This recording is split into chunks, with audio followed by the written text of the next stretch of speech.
Challenging ang maging isang ama. Ang tatay ang main provider sa isang pamilya. Ito na ang common setup sa isang pamilyang Pilipino. Once mag-decide tayo na pasukin ng buhay may pamilya, dapat preparado tayo. Once magkaroon na tayo ng pamilya, marami na ang magbabago sa ating daily routine. For sure, marami ang magbabago from being binatilyo to padre de pamilya. Dapat ay handa tayo financially, meaning may source of income tayo and it should be stable. Dapat ay may work or negosyo tayo. Usually, tayong mga tatay ang magtatrabaho para maibigay natin ang basic needs ng ating pamilya. Padre de pamilya ang dapat magbibigay ng pagkain, bahay na matitirahan, may susuot na damit, mapag-aaral ang mga anak, at higit sa lahat, hindi papabayaan ang kanilang health.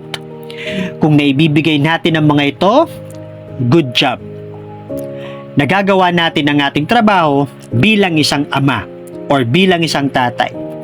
Bukod sa basic needs, dapat ay handa rin tayo na i-provide ang iba pang needs ng ating pamilya.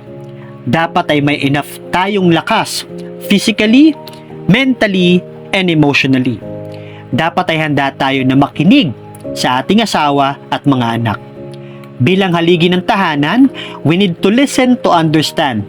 We need to make sure na we are open kapag mag-open up sila. Usually, ang madalas pag-usapan ay ang mga nagagawa ng isang ina o nanay. Ang madalas i-validate ay ang emotions ng mga nanay. Ang madalas ma-highlight ay ang mother's love. Bilang isang tatay, kailangan pa ba natin ng validation from other people? I think, ang kailangan natin bilang isang tatay ay maging open sa ating pamilya. Dapat ay may open communication tayo sa ating asawa at mga anak. Why?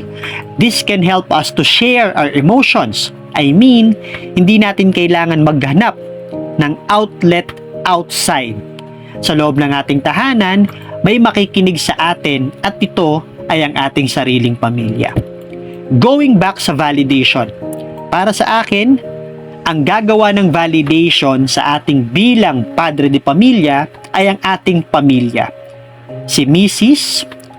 at ang ating mga anak, they are the ones who will validate us as a father. Kung naibibigay natin ang basic needs nila, plus nabibigyan natin sila ng quality time, as in bukod ang quality time para sa mga anak at quality time para kay Mrs., kahit na busy tayo sa trabaho or negosyo, kung nagbibigay tayo ng extra effort para sa ating pamilya to let them feel our love, the father's love, gumagawa tayo ng mga bagay to show them their value, like family, ang priority natin. Mismong asawa at mga anak natin ang magsasabi sa atin that we are doing a good job as a husband and as a father. See, walang ibang magva-validate sa atin kundi ang ating sariling pamilya. Once maging tatay na tayo, hindi na dapat tayo i-remind na magpakatatay. Kaya sa lahat ng mga tatay, tumatayong tatay, saludo sa ating lahat. Saludo sa lahat ng mga uliran at responsableng mga ama.